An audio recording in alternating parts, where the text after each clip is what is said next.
setback for me to enter a crushing, tough year for everyone with the spread of COVID-19. But I refuse to let this set me back. I will come back and get back to my boxing and iron out all my imperfections. And trust me, I will be back with a vengeance. Those are the words of Daniel Dubois. He breaks his silence. He finally said something for the first time as of February 5th. So this was last week. And I want to touch on this for a second. Daniel Dubois, I know he's been labeled a quitter, and his heart has been questioned due to an injury that he sustained against Joe Joyce. And I think that that's gave him a big chip on his shoulder. And what do I say to that? I say that's a great idea. I think the chip being on his shoulder is a very good idea. I think that makes him hungrier. I think that makes him more passionate about what he needs to do to come back.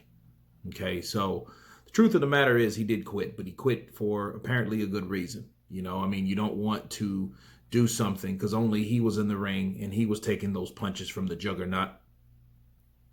And he know what he felt, and no one else could duplicate that or judge that. Okay, but he did take a knee.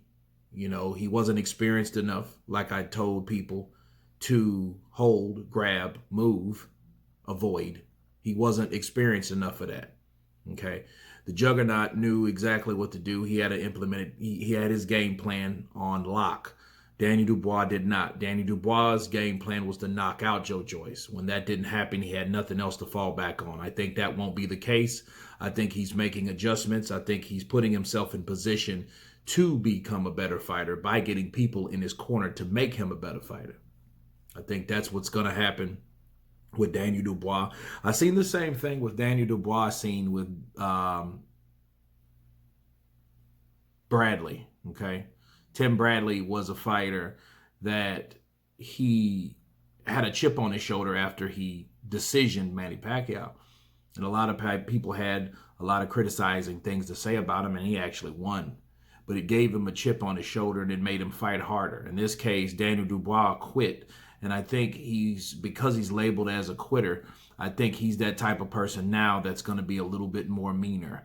And it could be a bad thing too. It's a good thing and a bad thing, because now the downside to that is maybe he'll put himself in a situation where he might really be hurt, and it could cost him some kind of life-threatening injury or something to that nature, right? And we don't want that. But what we don't want is for him to quit easier either. I think he should learn how to survive instead of crush. Okay, a lot of people just learn how to attack and punish and don't know what it's like to be or to get that done onto them. Okay, so I think hopefully he learns from this, but he does look determined. He's training. He's, I guess it's okay. I'm not a doctor, but if the doctors say if it's okay for him to train and continue his career, hey, let's see him do it. It's only one loss at the end of the day, so I feel that Daniel Dubois is still a good prospect, okay, as far as that goes. And I think they should put him in there and get him back in the loop.